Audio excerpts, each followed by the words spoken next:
Hey guys, how you doing? I want to show you something. I've been playing with this EZE lap, the stone that I'm keeping for myself, the diamond rod, and I've sharpened all my kitchen knives. And the funny thing is, as good as I am with the sharpening knives, I really don't get bothered with the kitchen knives, because my girl, as much as I am a cutlery lover, she isn't. So she actually for some reason she still doesn't get that the sharp knife is the safe knife. So she actually doesn't let me to sharpen the knives the way I want. I have my knives, what I use. She has her knives that she uses, and her are dull as hell. And don't tell her, but I did sharpen all of them, and they are crazy sharp now. I was just playing with this because I never worked with this really. Never worked with the regular, solid stones and stuff like that, only as emergency sharpeners. But I really grew to like this. That really rough diamond one side gives you really good metal removal for the chips and stuff. And trust me, some of those kitchen knives that she uses, they had some big chunks chipped out. Because she just doesn't, sometimes, like even me sometimes in the kitchen, just cut on the, ceramic table, ceramic plate and stuff like that. So it happens. So I want to show you actually how great it works. Considering it's maybe 3 hours since I got this, or let's say 4 hours since I got this. I sharpened a couple knives on this, and never sharpened on this system. But it's really not that difficult. It's really easy. What I'm gonna show it to you on is Mora.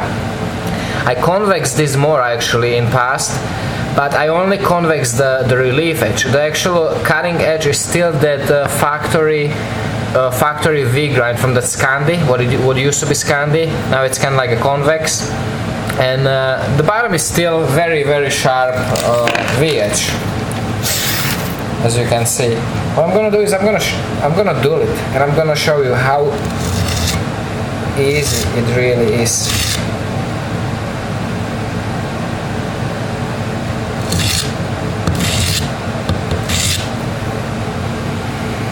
Now this is actually so dull that I'm pretty sure you're gonna be able to pick it up even on the camera. You see how flat that edge is? All this light, that's actually the edge. So it's actually, sometimes I ship the knives for heat treat with edge just a tiny bit thicker than this is. So it's really dull. This is really dull knife.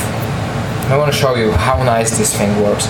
This is that medium. This says it's 400 grit. It feels a little more than a little rougher than 400 sandpaper, but it works miracles.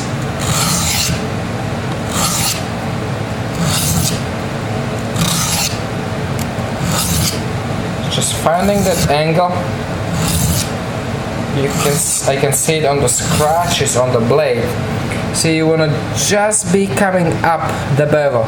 When you see scratches there, that means that's just about right. If you don't see pretty much any scratches coming up, that means you're too steep, unnecessarily steep to the original bevel. Probably even didn't have to do that many swipes on that hard one.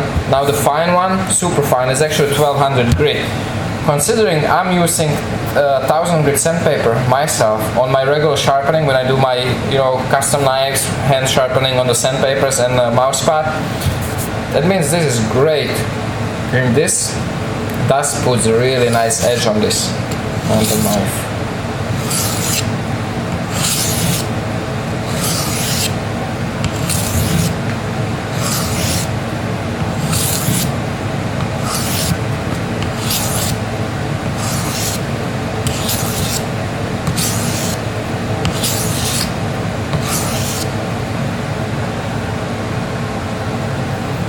Not bad.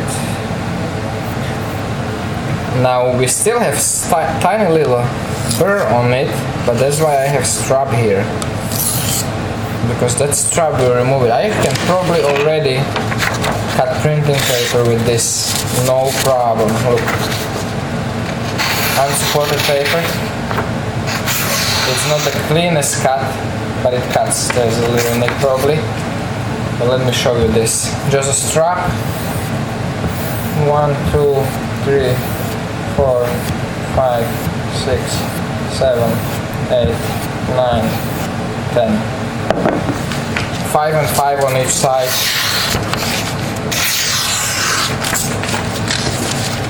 Let's see if it can tackle even a phone book paper. Not yet.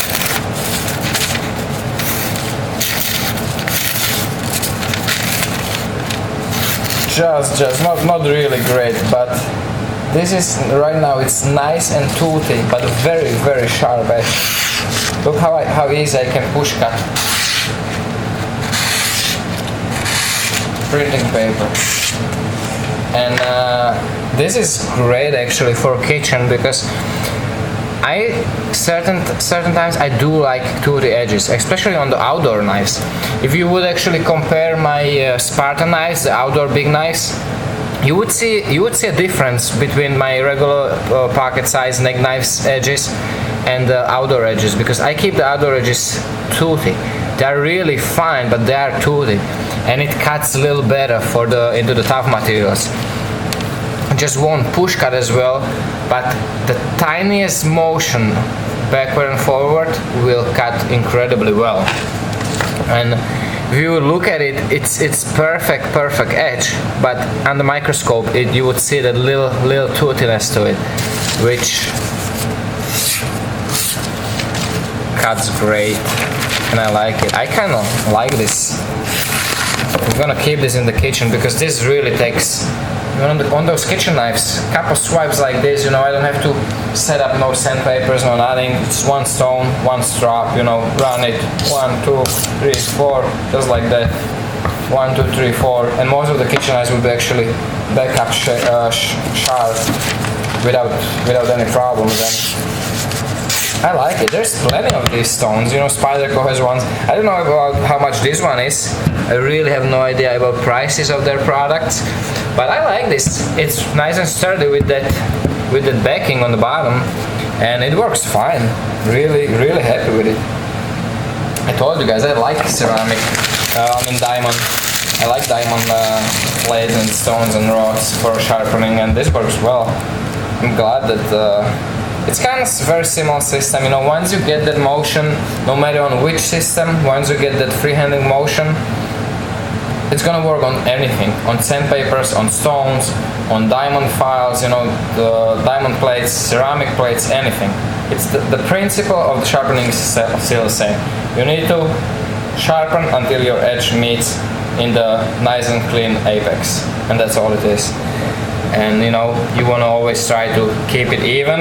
Doesn't really matter, it won't make that much difference if one side is just tiny little different than the other. It really won't make a difference in performance, but you want to try to get it somewhat even on both sides. And it's fun, because people ask me a lot of times, like, I do the same thing, and my knives are not as sharp as yours. And why? I don't know, guys. When I think about it, it's most likely just the muscle memory of that control of the knife, because I'm doing the same thing, the same exact way for over a year now, and it just over the time it got better. So I think that's all it is. It's just that doing it more and more, and it will just come more naturally, and the motions will be more fluent, more even, and I think that's all it is. So kind of like this. I'm pretty sure that other people who will get this EZE Lab stuff from the giveaway will be happy with it, because it's a good stuff. I need to get myself the credit card, the diamond credit card into the wallet. That was a nice thing. The same one what Ethan Becker had in his wallet. I really like that. I need to buy that for myself. So I hope you enjoyed, guys. Thank you for watching. Take care, stay safe, and remember, don't cut yourself.